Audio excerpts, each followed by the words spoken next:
सीधा देख लेना।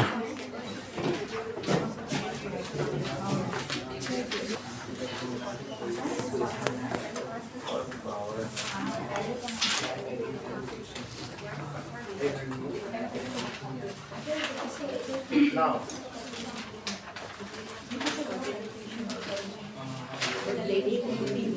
देखो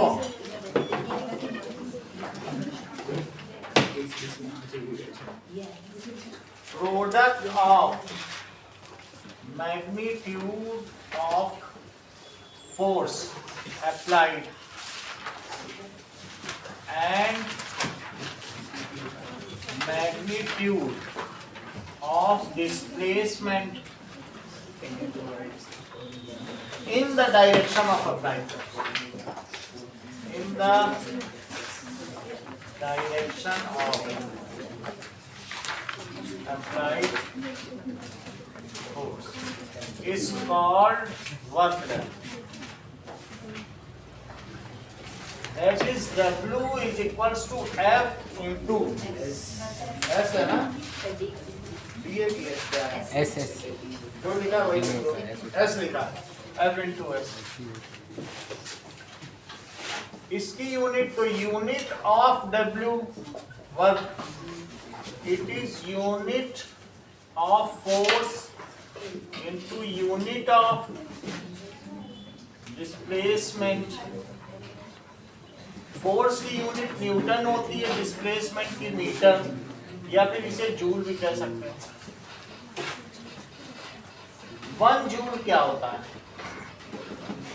If 1 Newton force is applied on an object and it is displaced by 1 metre in the direction of applied force, in the direction of Applied force. then it is said that the work done on object is 1 joule.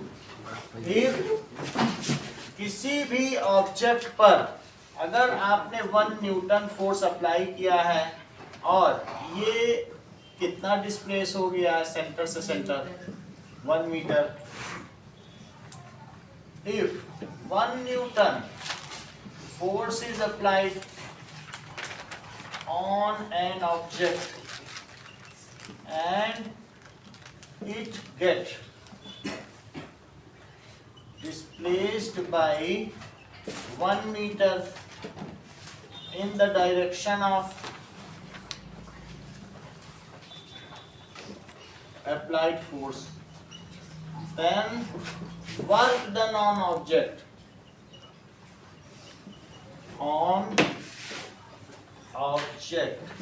is 1 joule. अब देखो example 10.1 कि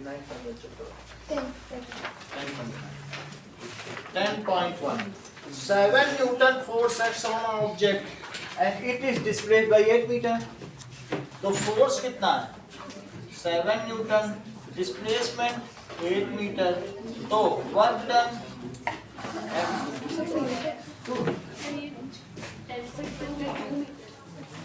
10.2 metre 2 metre, हाँ सही। ये कितना 5, okay, तो it is 5 into 2, it is 10 joule work. अगला सवाल देखो, write an expression for work done in the jail. Write an expression for work done, बताइए। ये सही है। फोर्थ क्वेश्चन देखो, इंपॉर्टेंट क्वेश्चन है। A pair of bullocks exerts 140 Newton force, तो वो 140 न्यूटन प्लो पे जो हल है उसमें 140 न्यूटन फोर्स अप्लाई करते हैं और हल को कितना खींच ले जाते हैं 15 मीटर, तो उन्होंने कितना वर्क डन कर लिया? तो force applied, that is fourth question. देखिए फोर्स अप्लाइड इज 150 न्यूटन, मिला के वो 150 न्यूटन करते हैं और डिस्प्लेसमेंट है 15 मीटर। फोर्स इनटू डिस्प्लेसमेंट कितना 140, तो 140 into 15, 15 4 जा 60, 15 1 जा 15, 2100 joule. Nishka, when you will say that work is done?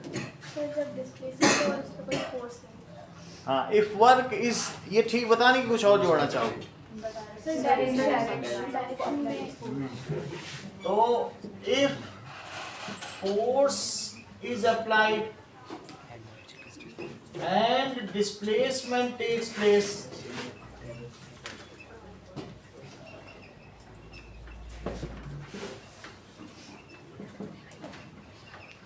in the direction of applied force, then it is said that work is done. अब देखिए, define kinetic energy, Lakshita. Sir, energy possessed by an object due to its motion is called kinetic energy. ठीक है, kinetic energy,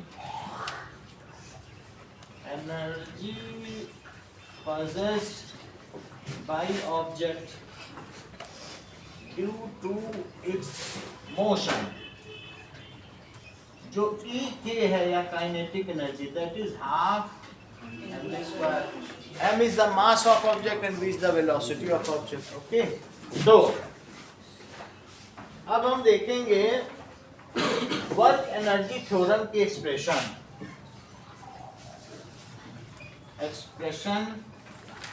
for work energy theorem. Work energy theorem Arpit क्या है? Final kinetic energy minus is equals to, तो बताओ किसके equal होगा? Change in kinetic energy that is equals to work done energy. जितना अगर मान लो आपने जो काम किया उससे उसकी क्या चीज चेंज होगी? Change in kinetic energy is equal to work done on object. अब इसको प्रूव भी किया जाएगा. ठीक है, that is change in kinetic energy is equal to work done on object. यानी वर्क डन किसके इक्वल है? E के फाइनल, माइनस ई के इनिशियल E के इनिशियल फाइनल और माइनस E के इनिशियल. ऐसे लिखना सही है. या फिर half M we square minus half M U square. तो W इज इक्वल टू, ये हम प्रूव करने जा रहे हैं, हाफ और minus half M U square. चलिए, इसका प्रूफ भी आएगा. तो 4 नंबर का क्वेश्चन आएगा कि स्टेट करो वर्क एनर्जी थ्योरम और साथ में प्रूव करो. जाओ.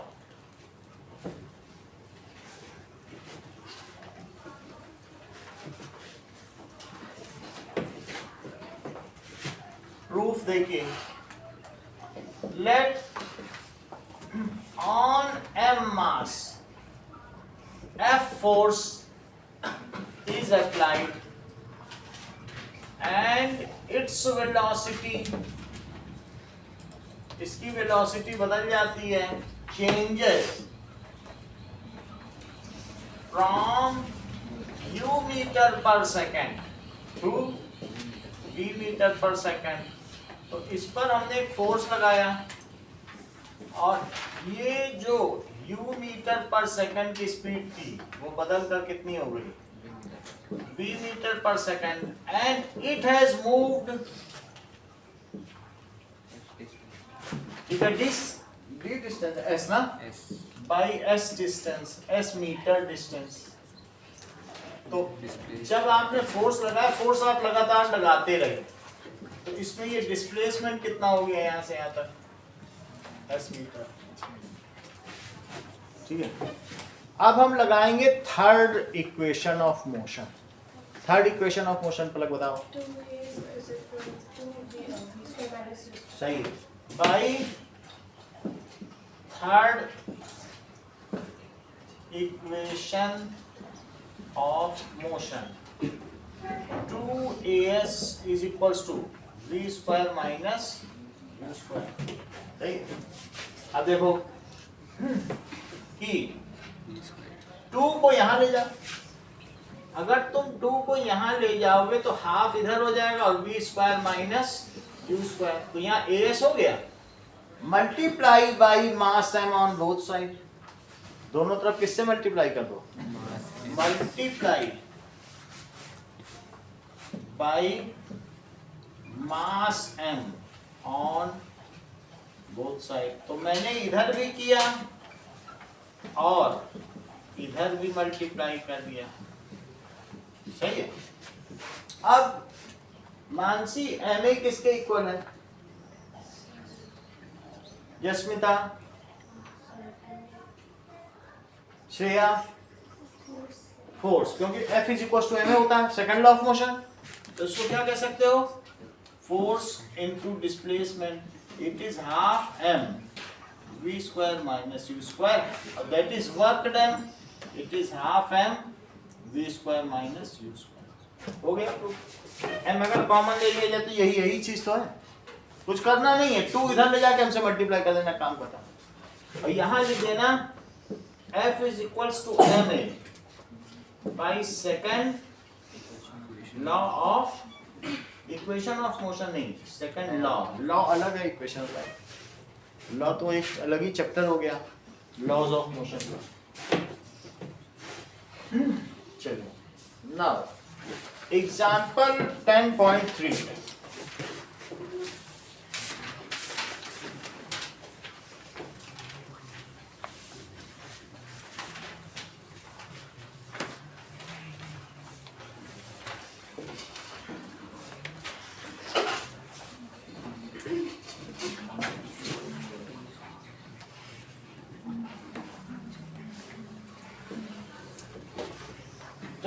एग्जाम्पल क्या कह रहा है?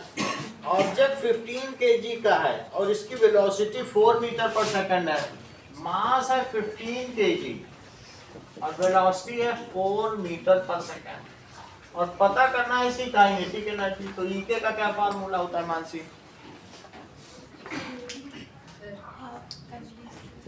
हाफ mv स्क्वायर, तो हाफ इंटू 15 इंटू 4 स्क्वायर, तो हाफ इंटू 15। सिंपली ऐसे मत कट कर देना, पहले इसका स्क्वायर करना तब कट करना, क्योंकि इसमें 2 4 हैं, इंटू 16, तो दैट इज 120 जूल। अब देखो एग्जांपल 10.4,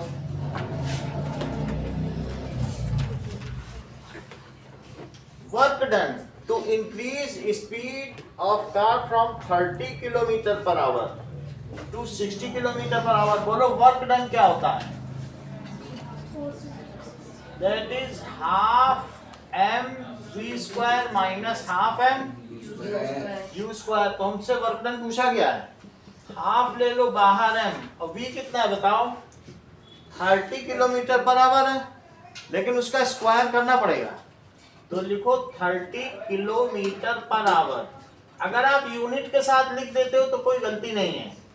और फाइनल कितना है? फाइनल 60 हो गया क्या? तो फाइनल की जगह 60 लिखो और इनिशियल की जगह 30 किलोमीटर पर आवर स्क्वायर। और मास कितना है? देखो मास कुछ दिया है 1500, तो एक कार है 1500 kg की, इनोवा होगी, मारुति तो 1000 किलो की होती है, ऐसा 1500 kg की इनोवा होगी। अब इसमें किलोमीटर पर आवर को बदल लो। तुमको मालूम है कि किलोमीटर पर आवर को 5/18 से करा जा सकता है, बदला जा सकता है। तो 750 तो यहाँ कट के आ गया, और अंदर में अब क्या लोगे? 60 किलोमीटर पर आवर, तो 5/18 से। अगर आप ऐसा ना करना चाहें तो किलोमीटर लिखा और अपॉन आवर का स्क्वायर, और माइनस 30 किलोमीटर अपॉन आवर का स्क्वायर। तो अब देखो किलोमीटर पर आवर, अब यहाँ चेंज करो, 60 kilometre per our, it is 1 kilometre में कितने मीटर? 1000 मीटर, और 1 घंटे में कितने सेकंड? 3600। 3600 सेकंड तो बन गया ना मीटर पर सेकंड। देखो एक आवर में सेकंड बदल लिया, 2 जीरो से 2 जीरो कट गए और ये 5 हो गया, 2 से कट कर रहे हैं। अब बताओ 6 से कट करो जरा, यहाँ 10 आएगा तो कितना आ गया 50/3 मीटर पर सेकंड, यानी सही। और 30 को कैसे करोगे, 30 किलोमीटर पर आवर, 1 किलोमीटर में कितने मीटर, 1000 मीटर, और 1 घंटे में कितने सेकंड, 3600 सेकंड। तो 2 जीरो से 2 जीरो कट गए, 6 से कट करो, 6 5 या 30 और 6 6 या 36, अभी और कट होगा, 5/3 दैट इज 25/3 मीटर पर सेकंड, 750। तो यहाँ आ गया जो 60 था वो 50/3 का स्क्वायर और माइनस 25/3 का स्क्वायर, दैट कम्स एज 2500/9 और माइनस 625/9। कॉमन डिनोमिनेटर है तो सिंपली सब्ट्रैक्ट कर सकते हो, और 9 कॉमन ले लो तो 9 से 9 गया 1, तो 2500 और माइनस 625, ये इंपॉर्टेंट क्वेश्चन है।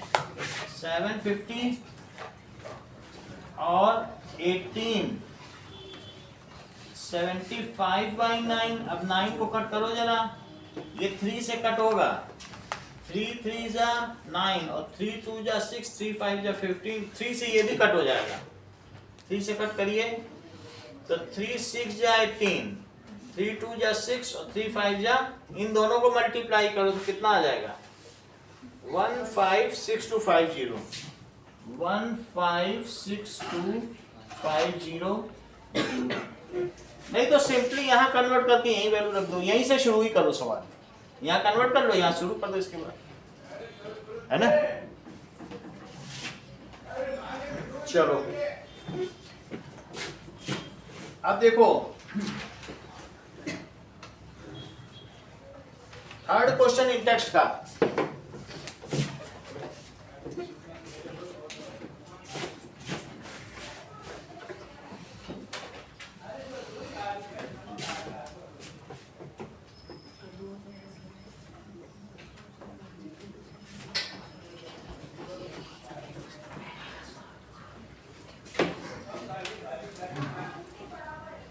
Kinetic energy of object of mass and moving with a velocity 5 meter per second, it is 25 joule.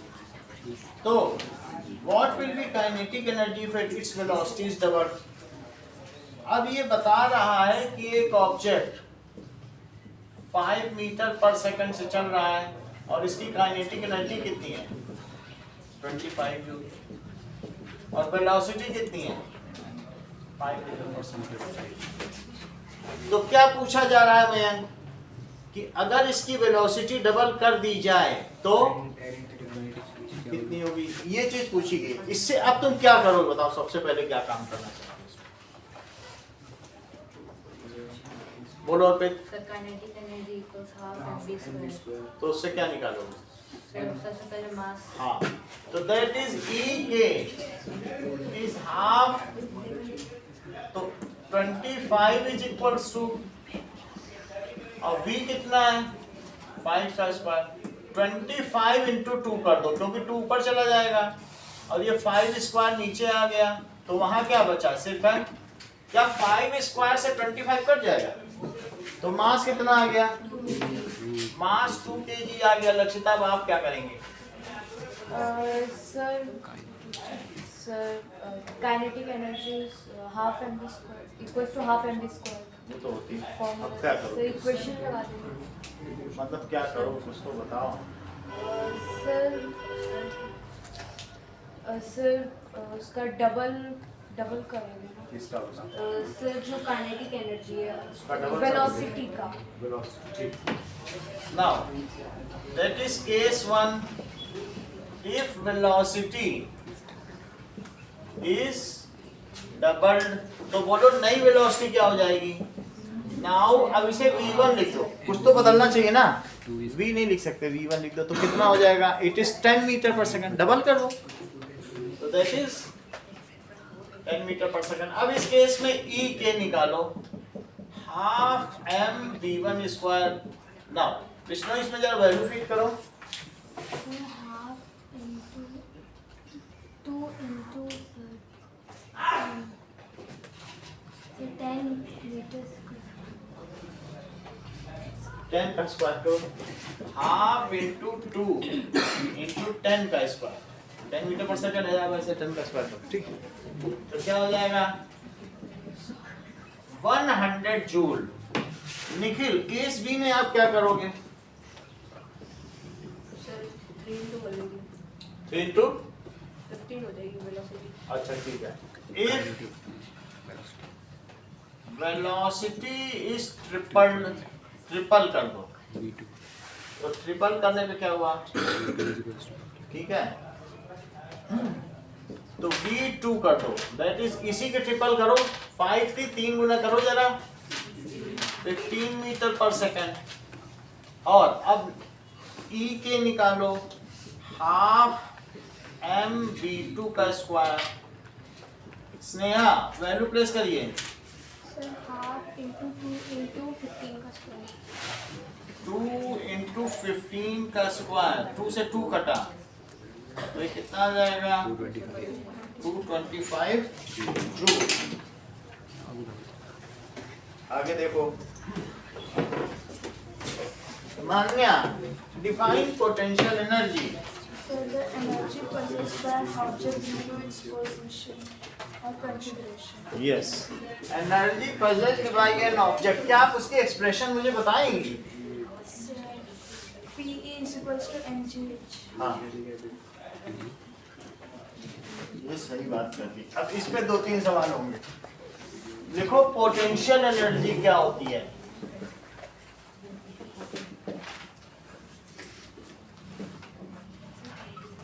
Energy possessed by an object either due to its position, कि कितनी हाइट पर रखा है, और configuration की spring है तो दबी हुई है कि नहीं दबी हुई है, उसकी वजह से तीर है तो स्ट्रेस्ड बो है, ये सब चीजें, और इसे ईपी कहते हैं। इसका फार्मूला क्या होता है, mgh। अब देखो, मान लो m मास है और उसको तुम किसी जगह पर h हाइट पर रख देते हो, तो जितनी हाइट ऊपर करते हो, कितनी हाइट ऊपर कर दी तुमने, h हाइट। इसका मास m है तो तुम इस पे कितना फोर्स लगाओगे पलक, m मास है, तुम कितना फोर्स लगा के इसे ऊपर रखोगे,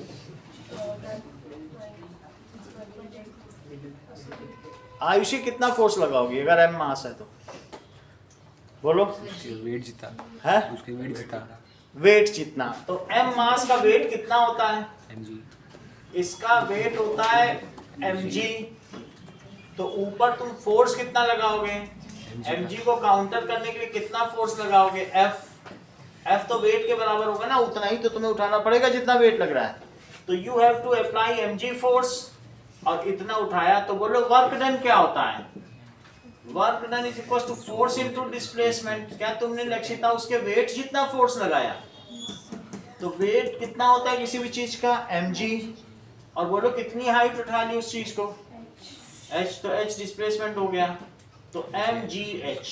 ये मान्या ने सही बताया था, लेकिन तुमको मालूम है वर्क डन ही किसमें कन्वर्ट हो जाता है, वही उसकी पोटेंशियल एनर्जी में कन्वर्ट, क्योंकि कंजर्वेटिव फोर्स है। So in case of conservative force, whatever you will do work against conservative force, that is conserved in that object in form of potential energy, है ना। तो एक gravity क्या है, conservative force है, तो इसलिए यही क्या बन जाएगा, बोलो EP। तो फार्मूला क्या हो जाएगा, EP। अब इस पर सवाल करो, दैट इज, इस चीज को तुम्हारी बुक में प्रॉपर्ली समझाया गया है। यहाँ h हाइट अगर उठाया जाए तो कितना कितना होता है, mg इंटू h लिखा है कि नहीं, देखो वही पेज खुला है इनके में, देखो जसमिता की बुक में समझ में आ जाएगा वही चीज है। ठीक है, पोटेंशियल एनर्जी।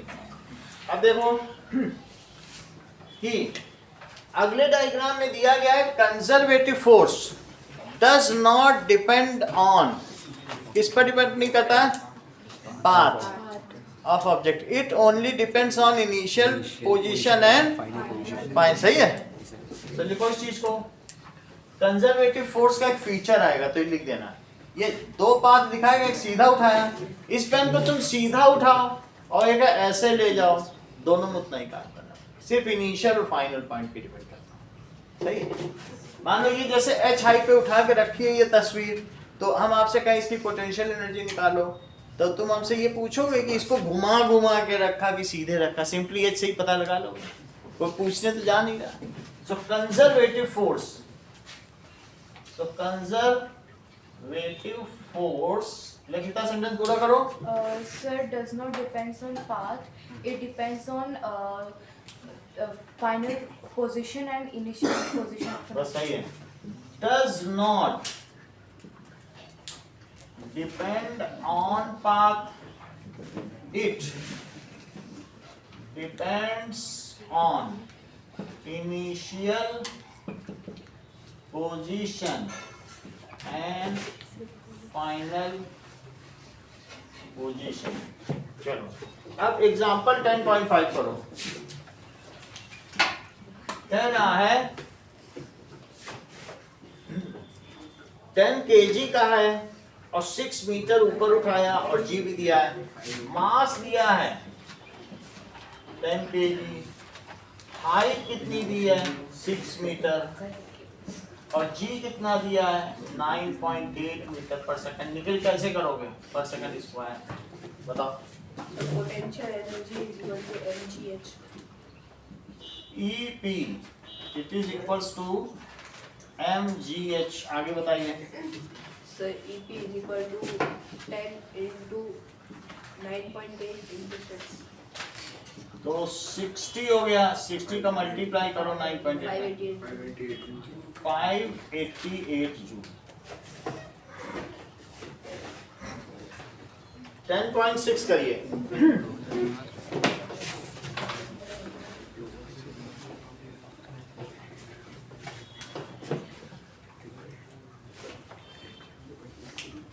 Now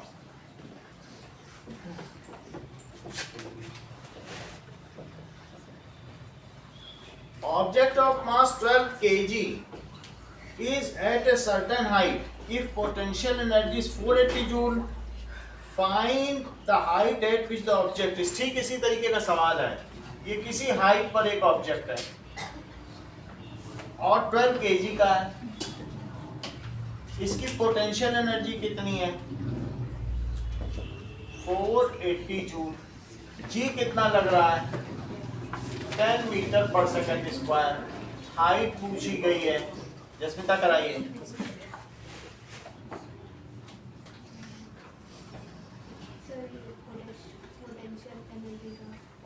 बोलो EP इज mgh, आगे बोलो। 480 TPG।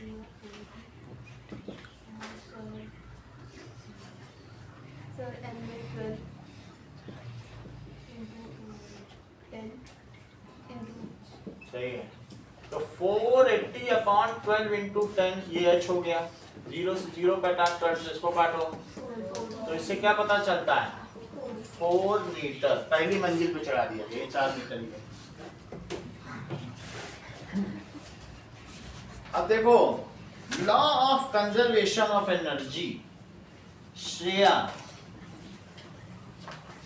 बताओ law of conservation of energy क्या होती है, लॉ बताओ।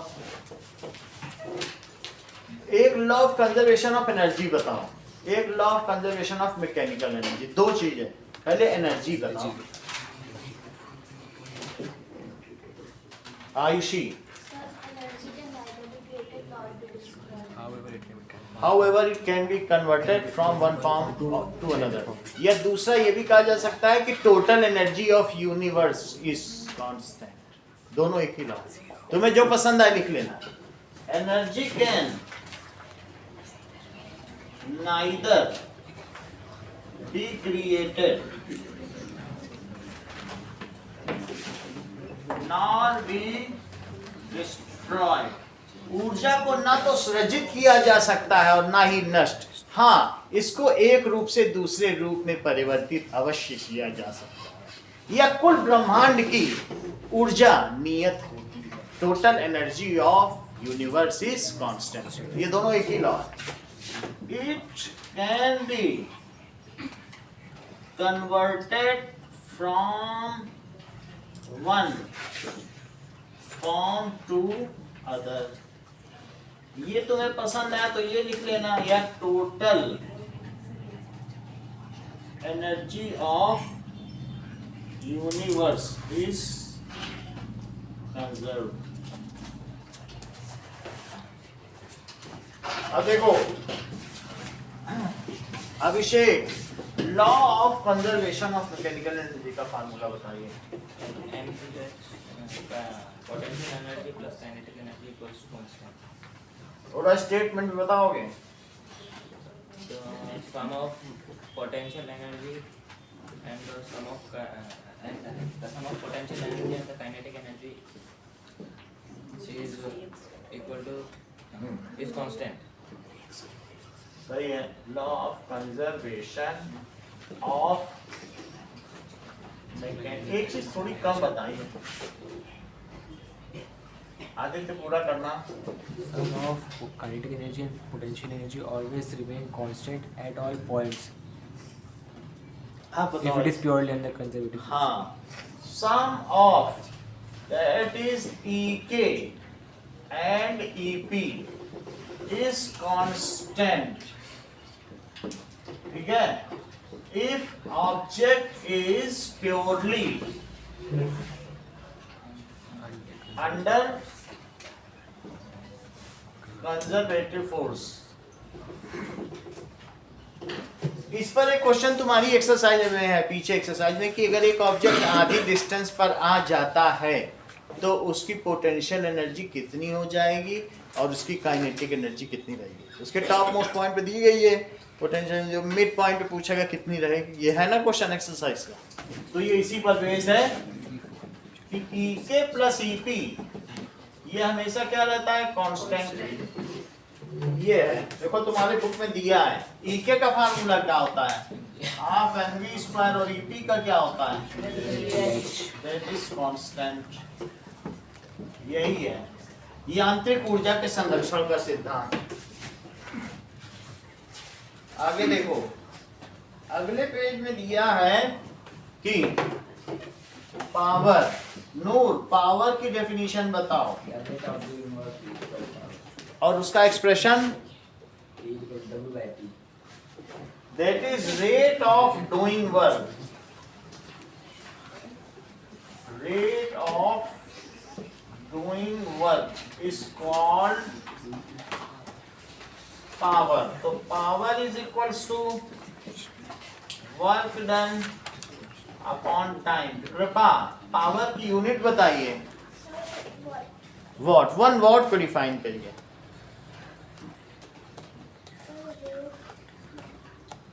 मान्या, Sir, when the work done of 1 joule is done in 1 second, then the energy consumed is 1 watt. Energy consume नहीं होती power, that is rate of doing work. Then if an appliance, if some machine does 1 joule work in 1 second, then its power is 1 watt. If some machine, देखो unit of power is या तो joule पर second का, तो यहां से निकल रहा है, देख लो जूल पर सेकंड, या इसकी क्या यूनिट है, वॉट या what, 1 watt. If some machine does 1 joule work in 1 second, then power of that machine क्या होगी,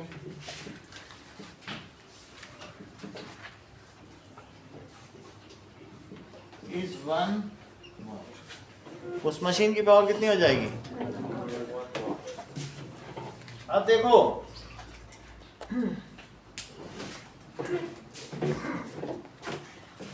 इसी पर एक सवाल दिया है 10.7। दो लड़कियां रस्सी से ऊपर चढ़ रही हैं, क्लाइंबिंग है कुछ, तो एक कैसे चढ़ रही है? दोनों का वजन 400 न्यूटन है। 40 केजी वजन होगा तो 400 न्यूटन हो जाएगा। जी से मल्टीप्लाई करना पड़ता है ना, तो जी को 10 ले लो। Now 2 girls are climbing on rope. ये देखो, तो जो पहली लड़की है वो इस पर चढ़ रही है, ओके नाउ, और दूसरी भी इसी पर चढ़ रही है।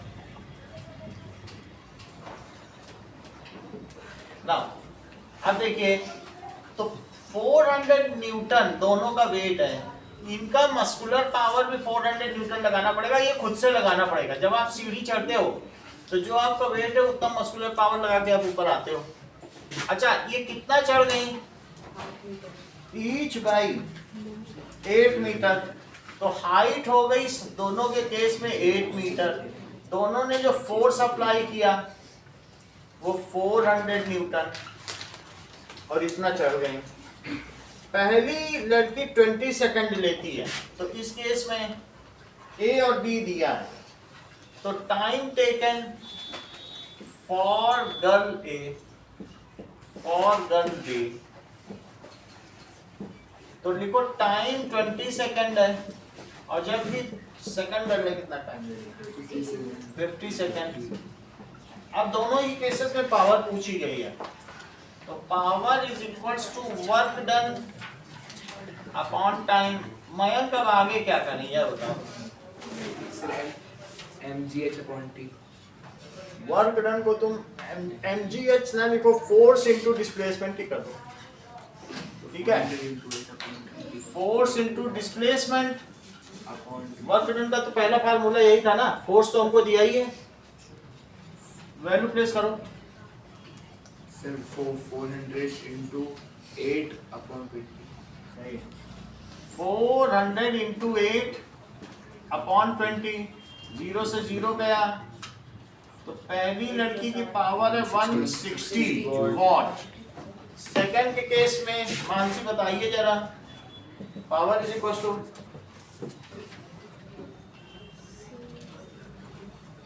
जस्मिता,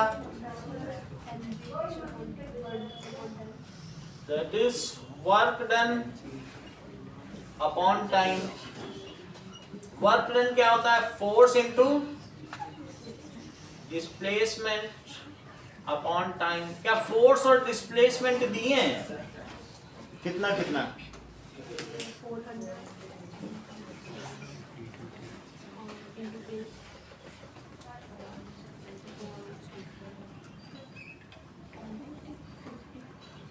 50 सेकंड लेती है, तो ये 0 से 0 कट गया, 5 8 या 40, तो ये 64 वॉट है। किस गर्ल की पावर ज्यादा है? तो बताया गया गर्ल ए की पावर, श्रेया और निष्का में श्रेया की पावर ज्यादा होगी।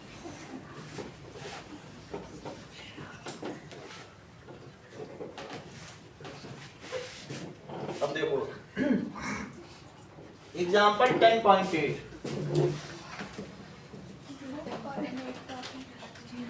नहीं, 10.7 था ना।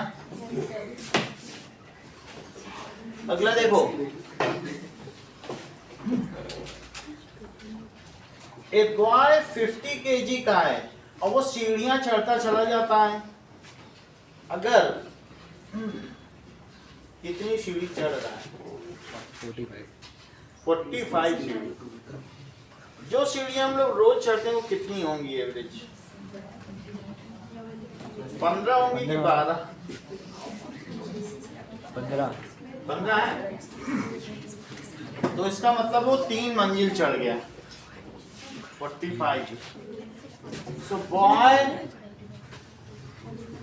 इसमें 45 स्टेप्स हैं। तो 45 स्टेप्स, ईच स्टेप की कितनी हाइट है? 15 centimetre. So total height of 45 steps, it is 15 into 45, 15 5 जा 75, 15 4 जा, तो कितने सेंटीमीटर? या 6.75 मीटर, मीटर बदल दिया, ये हाइट आ गई। अच्छा, इसी पर बॉय चढ़ता चला जा रहा है, ठीक है ना। अब ये देखिए, तो यहां पर ये भी दिया गया है कि वो 50 kg का है, इसका मास है 50 kg। तो आपको पता करना है कि पावर क्या होता है। Power is equals to work done upon time. लेकिन वर्क डन क्या होता है? Force into displacement upon time. Boy applies force equal to his weight. कोई भी अपना चढ़ेगा सीढ़ी तो कितना फोर्स लगाएगा? Upward. So boy applies force, muscular force equal to his weight. Weight का फार्मूला क्या होता है? mg, और डिस्प्लेसमेंट है h, और टाइम है t। इसका जरा सारी वैल्यू तो डालो।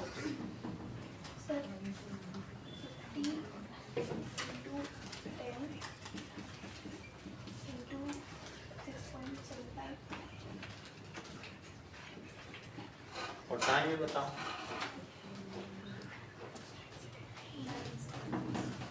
9 सेकेंड्स, ये सही है। तो यूनिट कहीं ना लिखे, जब कहीं ऊपर भी नहीं लिखे तो आप लिखोगे। 2 0 है, इससे कट जाएगा, तो 5 इंटू 675 अपॉन 9। तो 9 7 जा 63, और 9 5 जा 45, 5 5 जा 25, और 5 7 जा 35, तो 375 वॉट। अब देखिए, पलक इलेक्ट्रिकल एनर्जी का फार्मूला बताओ।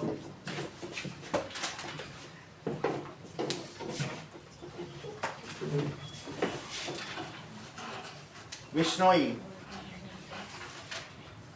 स्नेहा, निखिल, इलेक्ट्रिकल में अब इसी से निकालो ना, यहाँ से नहीं निकाल पाना। यही तो एनर्जी है। अब अगर वो कोई बिजली का उपकरण है, बिजली का इक्विपमेंट है इलेक्ट्रिकल, तो वो जो उसका वर्कडन है वो उसकी एनर्जी तो है, वो उतना ही काम करता है फैन जितनी वहां से एनर्जी ड्रॉ कर रहा है। अब वो एनर्जी का तुम पैसा देते हो 10 रुपए पर यूनिट के हिसाब से, वो यहाँ के इलेक्ट्रिसिटी बोर्ड को जाता है, जोधपुर इलेक्ट्रिसिटी बोर्ड को। तो ये कितना काम कर रहा है? जितनी इलेक्ट्रिकल एनर्जी वहां ड्रॉ कर रहा है उतना ही इलेक्ट्रिकल एनर्जी दे रहा है। तो तुम वर्क को ही इलेक्ट्रिकल एनर्जी समझो। वर्क भी जूल है, इलेक्ट्रिकल एनर्जी भी। तो बोलो इलेक्ट्रिकल एनर्जी का क्या फॉर्मूला होगा? यहाँ से देख के बताओ। अपॉन क्यों लगा रहे? पावर इनटू टाइम का तो यही वर्क डन है।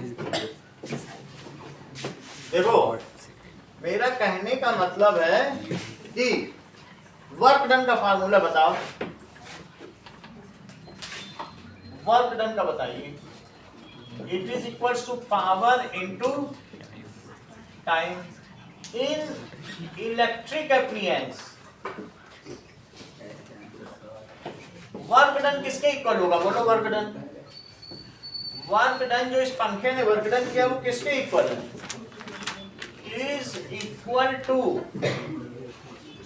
Electrical energy consumed by it. जितनी वहां से एनर्जी कंज्यूम, कितना काम करे, कोई अपने पास थोड़ी ना रखेगा ये कंज्यूम। तो बोलो उसने कितना काम किया?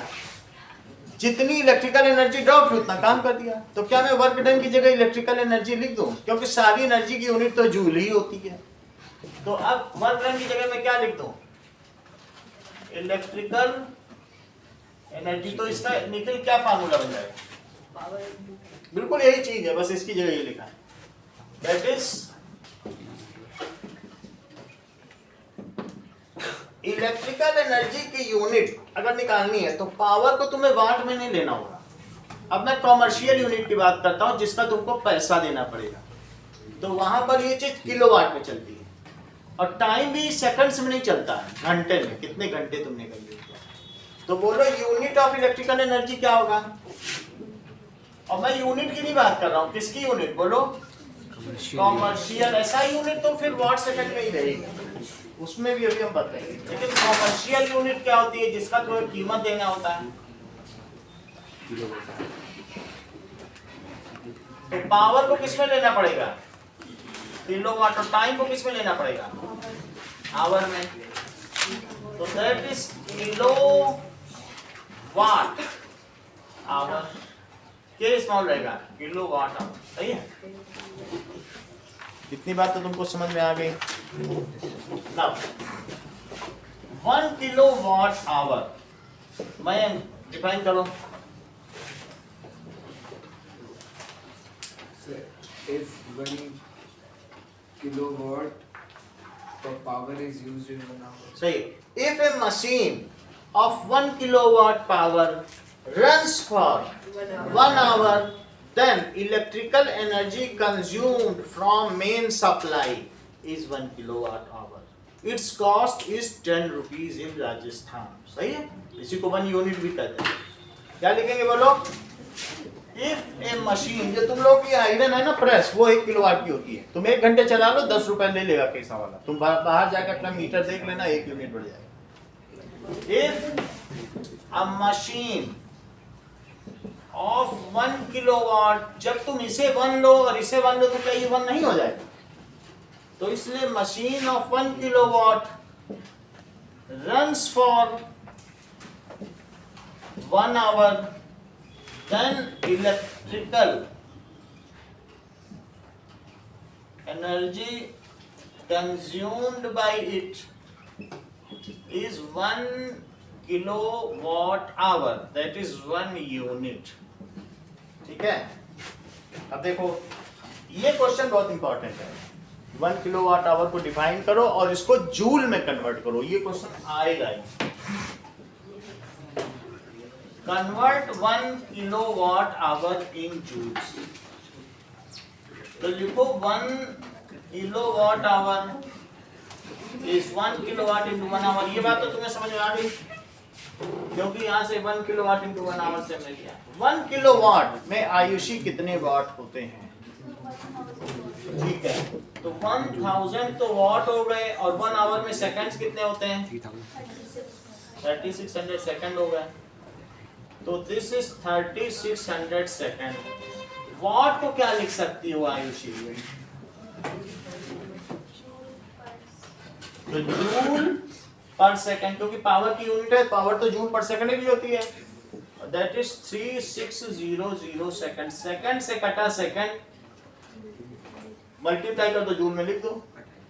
तो दैट इज ए 2 मार्क्स का क्वेश्चन आएगा। 3600 कितनी जी, ये आएगा, इसमें कन्वर्ट करो, इसको define. Now Palak define average power.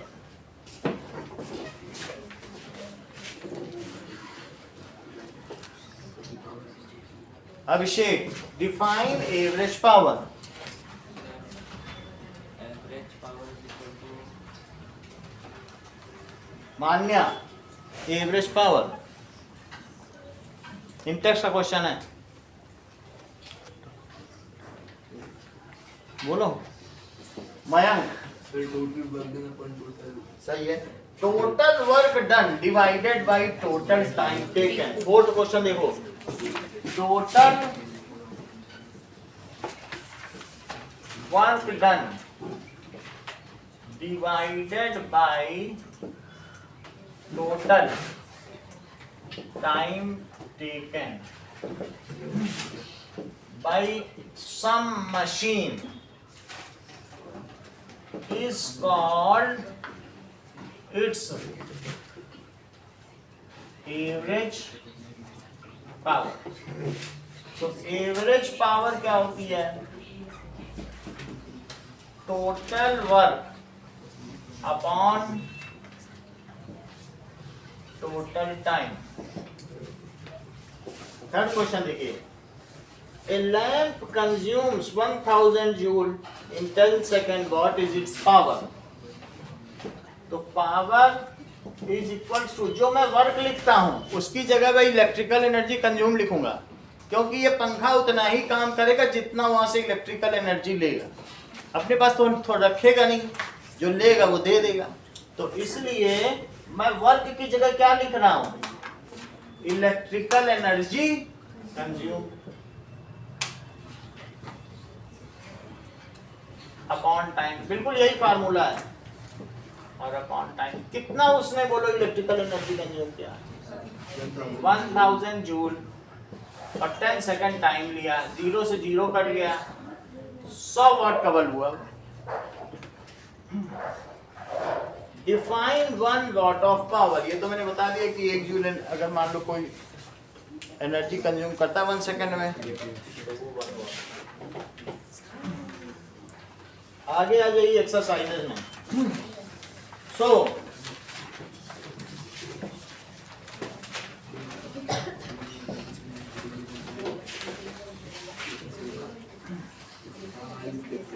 Third question important है। थर्ड देखिए, that is battery lights a bulb, describe the energy changes involved in this process। Nikhil, एक बैटरी है, उससे बल्ब जल रहा है। बस एक तुमने घर में सर्किट बना लिया, बल्ब जला रहा है बैटरी से, एलईडी बल्ब। तो बोलो क्या क्या हो रहा है? केमिकल एनर्जी से पहले केमिकल एनर्जी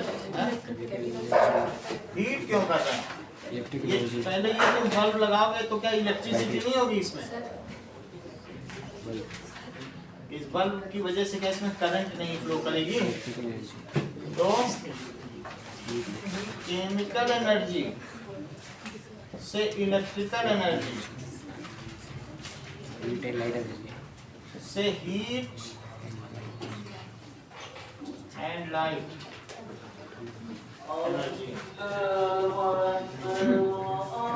फोर्थ क्वेश्चन देखिए, certain force acting on 20 kg mass changes its velocity from 5 metre to 2 metre per second. Work done. Work energy theorem लगाओ, सवाल हो जाएगा।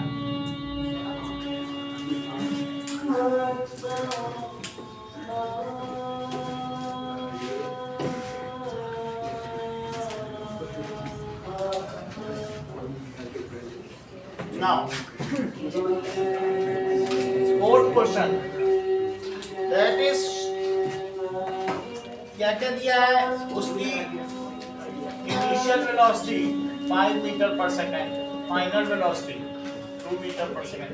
उसमें कोई ड्रैग फोर्स लग रहा है जो उसे रोकने का प्रयास कर रहा है, जैसे फ्रिक्शन हो गया, और वो 20 kg है। नाउ मान्य फार्मूला लगाओ और वैल्यू प्लेस करो।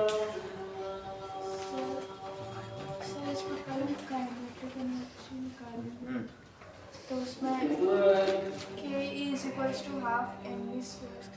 सही। अभिषेक आप बताओ।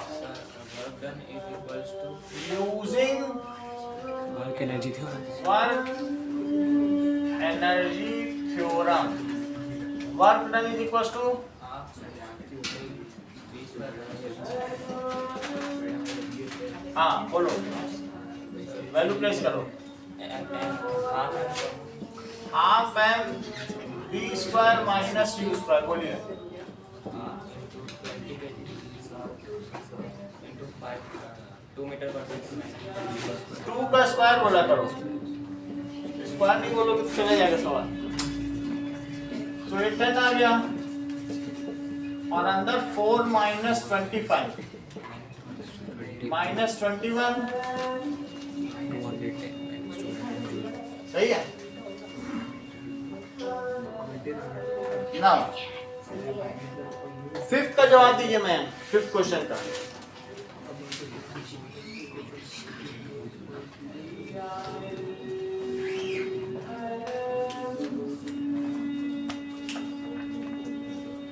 अर्पित आप बताइए No work done. Why So force perpendicular. Displacement is perpendicular to the applied force. कहा जा रहा है मेज पे, देखो मेज पे ये इधर चली गई चीज, लेकिन इस पर फोर्स किधर लग रहा है, नीचे की तरफ। वेट तो नीचे लग रहा है और डिस्प्लेसमेंट इधर है, तो क्या लिखोगे, displacement is perpendicular to the gravity या gravitational force, so no work is done, so in this case no work is done. अगला देखो 6th क्वेश्चन, आयुष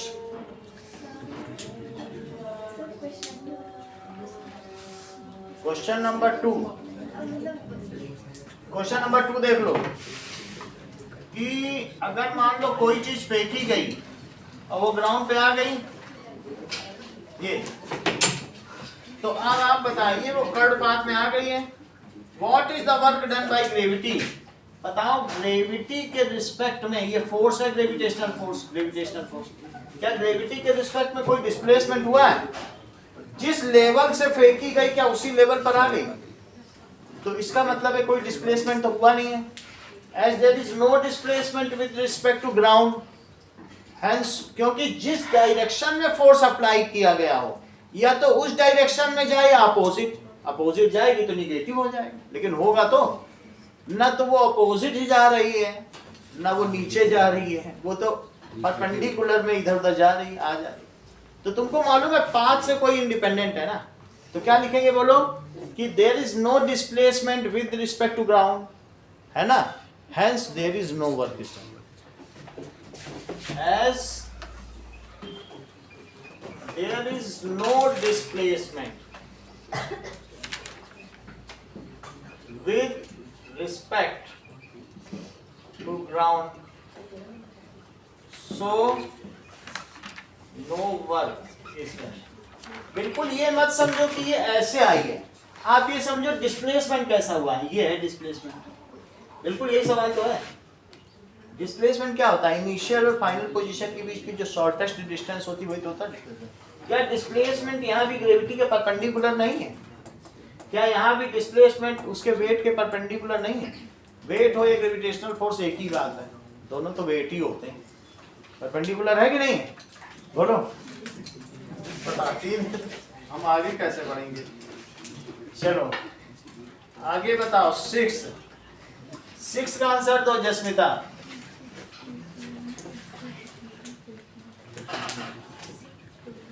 बताओ फ्रीली फॉलिंग ऑब्जेक्ट की पोटेंशियल एनर्जी डिक्रीज हो रही है, क्या इससे violation of law of conservation of energy हो रहा है, क्यों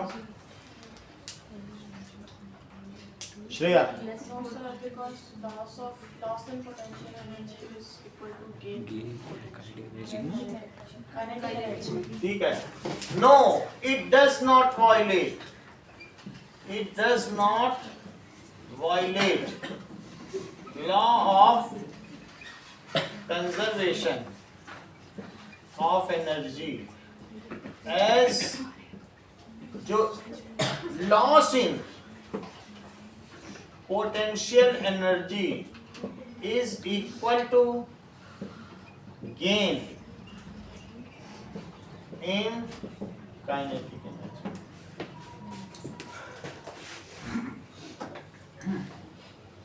अब देखो 7th Nikhil, what are the various energy transformation takes place when you ride a bicycle? The muscular energy, fluid energy. और साइकिल नहीं बढ़ रही, बोलो तुम पे मोशन नहीं आया,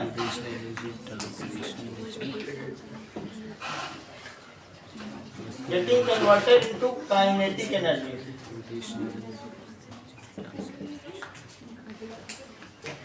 muscular energy getting converted into kinetic energy, और साथ में एंड बस इतना ही है kinetic energy में, है ना, heat energy plus heat energy.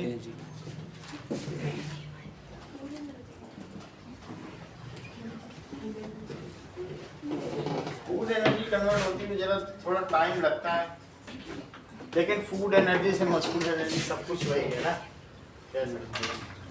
चलो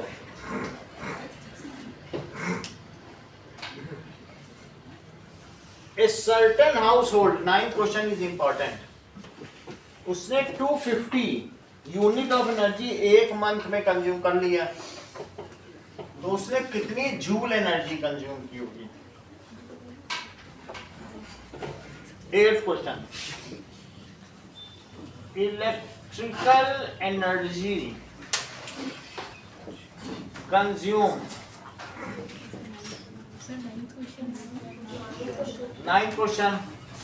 देखो यूनिट्स को क्या कहते हैं बताओ? किलोवाट आवर, ये भी थोड़ी देर पहले बताया था। 1 unit is 1 kilowatt hour. 1 kilowatt hour में निष्ठा कितने जूल होते हैं?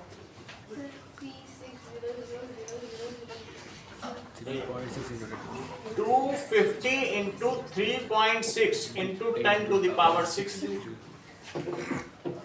इसको मल्टीप्लाई तो करो जरा।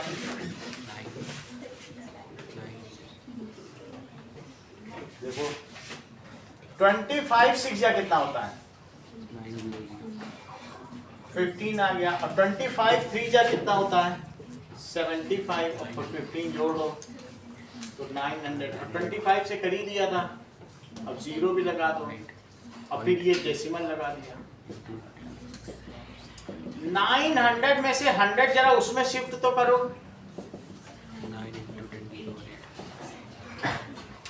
100 उसमें डाल दो 10 टू द पावर 2 बना के। No. 10th question,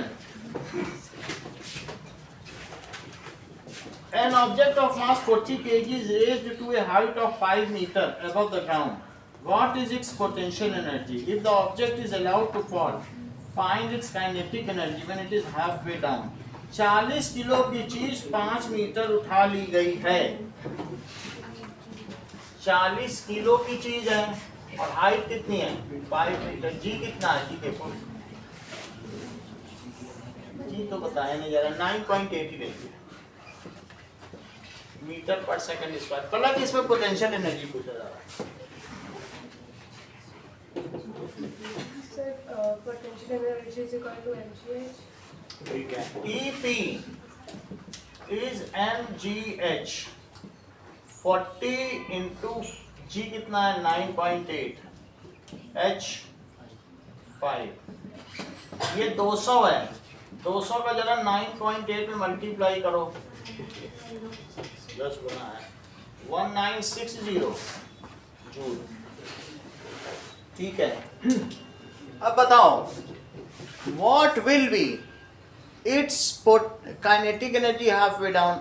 halfway down में it loses its half of potential energy। अभी जैसा इन्होंने बताया कि loss in potential energy is gain in, आधे रास्ते चलेगी तो आधी एनर्जी उसकी डाउन हो जाएगी। halfway down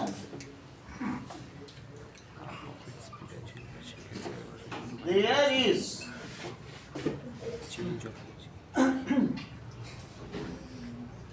EP becomes half। EP कितना हो जाएगा? half। and loss in EP is gain in EK। सही है। अब जरा देखो लॉस इन EP निकालो। लॉस इन पोटेंशियल एनर्जी में कितना है? हाफ का लॉस हो जाएगा। जितना इसके पास अभी पोटेंशियल एनर्जी mgh थी, आधे रास्ते में तो आधी रह जाएगी, क्योंकि हाइट ही 2.5 मीटर रह जाएगी। तो कितना हो जाएगा? 980 जूल। ये लॉस हुआ और यही किसके इक्वल हो गया? गेन इन, यही पूछा गया। आधा इसका लॉस है, वो दिखा दिया कि हाफ लॉस है, लेकिन जो लॉस है क्या वही गेन है? 14th क्वेश्चन, अभिषेक, इलेक्ट्रिकल हीटर की रेटिंग दी है तो 10 आवर्स में, एक चीज तो वाट में दी है और एक चीज तो आवर में दी है, तो अब उसकी किलोवाट में कन्वर्ट कर लो। और जो एनर्जी है वो चाहे तो किलोवाट आवर में निकाल लो या यूनिट कुछ भी लिख दो।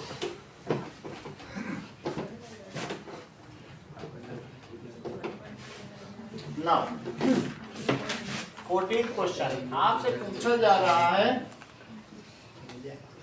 Electrical energy. Nishka electrical energy का फार्मूला बताओ।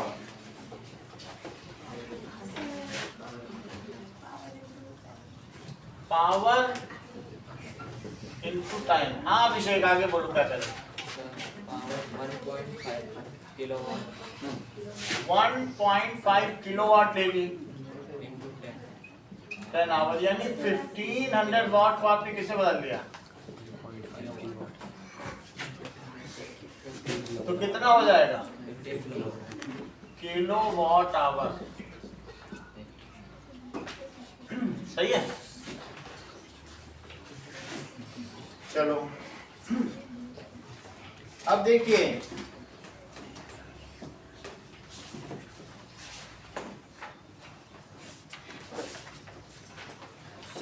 क्वेश्चन इंपॉर्टेंट है। m मास है, v वेलोसिटी से चल रहा है और रेस्ट पे आ जाता है। m मास है, v वेलोसिटी से चल रहा है, थोड़ी देर बाद पता नहीं इसकी सरफेस ही नीचे की ऐसे ऐसी होगी कि वो रेस्ट पे आ जाता है। अब ये 0 मीटर पर सेकंड पे आ जाता है, तो इस पर कितना वर्क डन होगा। Work done is equal to formula लगाओ। Aditya change kinetic energy. Change in kinetic energy, work energy theorem यहाँ लगानी पड़ेगी। Change in kinetic energy half, देखो ठीक है, ये लिख लो kinetic energy final minus kinetic energy initial, तो हाफ m कॉमन ले लो, final velocity square minus initial velocity square, final velocity का स्क्वायर और माइनस इनिशियल वेलोसिटी का स्क्वायर। आयुषी वैल्यू प्लेस करो, बोलो भाई। हमारे में तो 0 है फाइनल, आपके में v कहां से आ गई, v स्क्वायर, इसीलिए हमने फाइनल वर्ड यूज किया। u v मत यूज करना, क्योंकि v तो इन्होंने इनिशियल दे दी, फिर हमारे क्लैश कर जाएंगे सिंबल्स। तो इसको लिखो, क्या लिखे, हाँ सही है। तो ये चीज क्या हो जाएगी, 0 तो खत्म हो गया, तो minus half M we square. इतना वर्क डन किया, this is negative work done, it is done by some non conservative force, या तो ड्रैग होगा या फ्रिक्शन होगा किसी न किसी वजह से। This is negative work done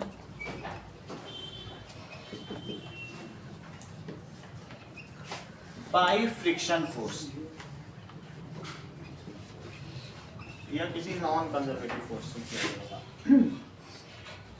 चलिए अब 20th क्वेश्चन देखिए, इसके बाद सीधा 20th इंपॉर्टेंट है।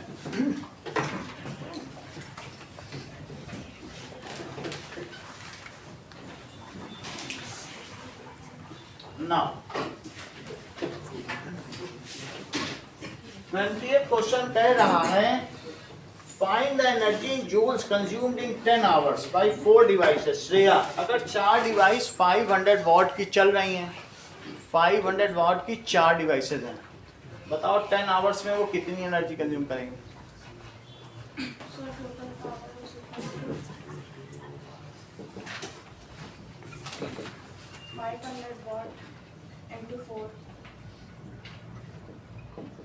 इंटू 4, आगे बताओ। 1 kilowatt into 1 kilowatt upon 1000। 1 kilowatt, अच्छा वैसे करना चाहती, मतलब इसे किलोवाट में बदल लेना चाहती, यही ना। आगे बोलो।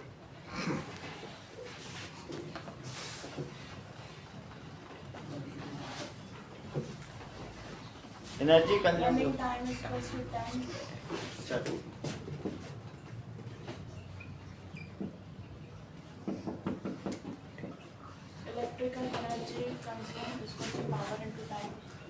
ठीक है, electrical energy consume it is equal to power into, आगे बोलिए 2 kilowatt into 10 hour. 2 kilowatt into 10 hour. अच्छा, और कुछ जूल में तो नहीं पूछा है, तो जूल में कन्वर्ट करो। अब ये 1 किलोवाट आवर, इसको जूल में बदल लो।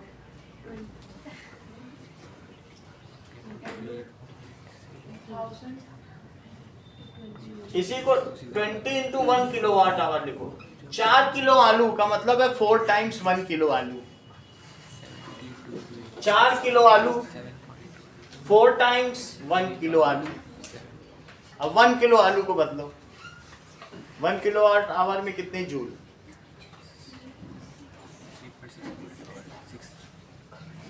3.6 into 6 joule. That is 20 20 into 3.6 into 10 to the power 6। अभी किया था कि नहीं? सर कन्वर्ट भी किया था, 1 किलोवाट में 1000 वाट लिखा था, इसको 3600। ठीक है, मल्टीप्लाई करो, कितना आ जाएगा? 72 70 into 10 to the power 6 joule. सही है। अब देखो कितना आया? 17 question. 17 question. 17th भी करो। 17th क्वेश्चन देखिए, calculate work done to stop a car. 60 की स्पीड से चल रही है, रुक जाए। ये देखो 60 किलोमीटर पर आवर चल रही थी और ये कार बाद में रुक गई। सर हाँ बताओ। 20th क्वेश्चन में ये बोला है कि किलोवाट आवर में ही बताना है। हाँ बोला हमारे में तो एनर्जी इन जूल्स कंज्यूम लिखा है। जूल में लिखा है एनर्जी। ये सर हमारी बुक में अलग है, लांबा से लेके आई हो। पुरानी बुक होगी सर।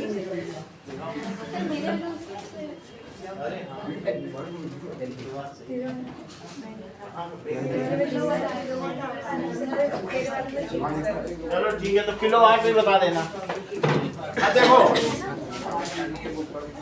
मीटर पर सेकंड, समझो इधर जसमिता, एक कार को रोकने के लिए जो कि कितने केजी की है, 1500 केजी की है,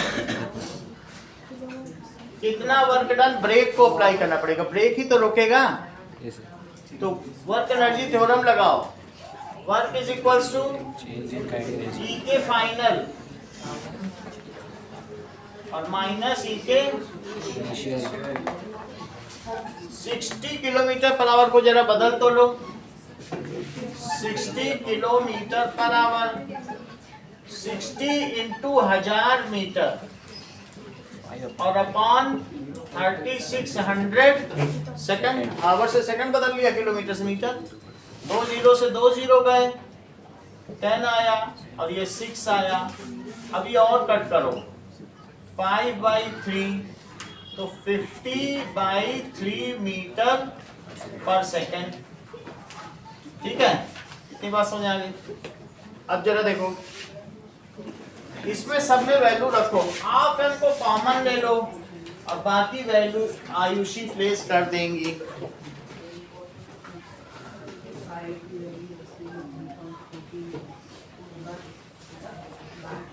Sneha sir half into 1500 half into, चलो पहले एम लिख लें, फाइनल वी फाइनल स्क्वायर और माइनस, वी इनिशियल ठीक है, वी इनिशियल स्क्वायर। अब बोलो हाफ इंटू, इस पर नंबर मिलेगा इसलिए लिख दिया। 1500 हाँ ब्रैकेट में 0 का स्क्वायर अच्छा बता रही हो। माइनस 50 का स्क्वायर 50/3 का स्क्वायर। सही है, तो ये 750 इंटू 2500/9 3 से कट जाएगा। 3 से कट करो, 3 2 6 और ये 3 6 2 5, बात नहीं करिए, और ये भी निगेटिव में रहेगा। ये निगेटिव तो लगाना पड़ेगा ना, और दिस मच जूल ये निगेटिव रहेगा। सही है,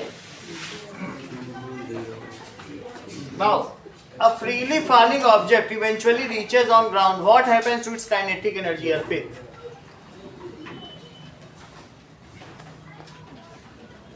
जब कोई चीज ऊपर से गिरती है जमीन में तो रुक जाती है, इसकी काइनेटिक एनर्जी का क्या हुआ? अरे कुछ तो बताओ, आप बताओ। काइनेटिक एनर्जी सर हीट और साउंड एनर्जी में convert, heat and sound energy में कन्वर्ट हो जाती है। Some part of energy is used to distort the shape of object, उसमें डेंट पैदा कर देगी। तो अब देखो कि यहां पर आइए, एग्जाम्पल 11.1 साउंड पे आ जाइए।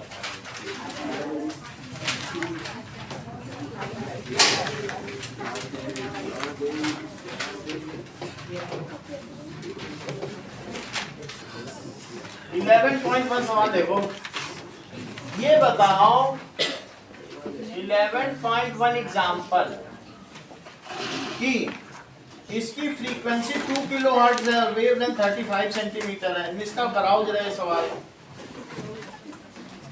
आपको पता करना है कि 1.5 किलोमीटर चलने में कितना समय लगेगा।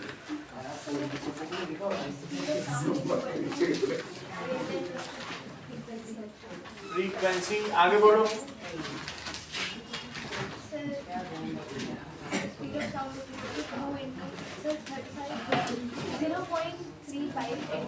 जीरो पॉइंट 35 क्योंकि वो अब मीटर में हो गया ना। अब फ्रीक्वेंसी बताओ। 2000 हर्ट्ज है, देख लो। मैं किधर ध्यान दो, इसको किलो हर्ट्ज को हर्ट्ज में बदल दिया, इसको मीटर बदल दिया। हर्ट्ज को किस में बदलोगे? हर्ट्ज क्या होता है? मीटर पर सेकंड। तो अलग ही तुम्हारा ढाई चाल चलते हो घोड़े की। आप बताओ हर्ट्ज क्या होता है? बताओ। इन सबसे मल्टीप्लाई कर लो 70,000 और 2 डिजिट पहले ये लगाओ। ये मीटर है, 0.35 मीटर। इसे तुमने बताया नहीं कि ये पर सेकंड है। मीटर क्यों बोलते हो? इतना मीटर पर सेकंड। तो कितना हो गया वेलोसिटी? कितनी वेलोसिटी हो गई? हाँ निष्का, आगे क्या बोल रही थी? Time is equals to distance upon speed. सही है, ये स्पीड ही है यहाँ पे, साउंड की स्पीड ऑफ साउंड। हाँ बोलो।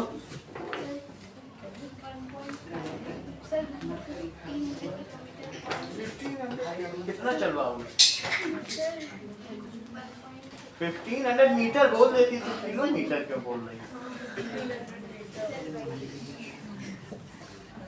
मीटर ही ठीक रहता। तुम केरल से कन्याकुमारी चलवा रहे। हाँ बोलो, आगे बोलो। 700 मीटर पर सेकंड। ध्यान दीजिए, इन्होंने किलोमीटर को बदल लिया है। नाउ मीटर से मीटर कट गया, 2 जीरो से 2 जीरो कट गया। 1.432 सेकंड नहीं लगेगा।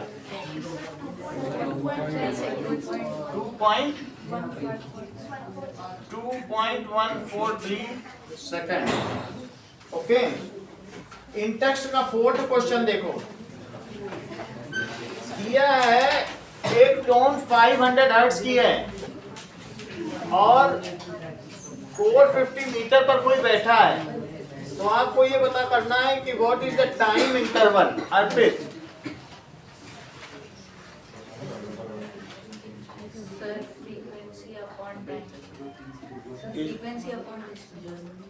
कुछ समझ में नहीं आया।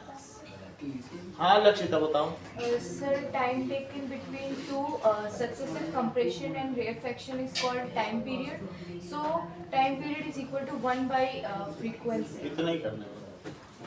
So, time taken between successive compressions, it is time period। इसी को तो टाइम पीरियड कहते हैं। और ये क्या होता है? टाइम पीरियड का क्या फार्मूला है 1 अपॉन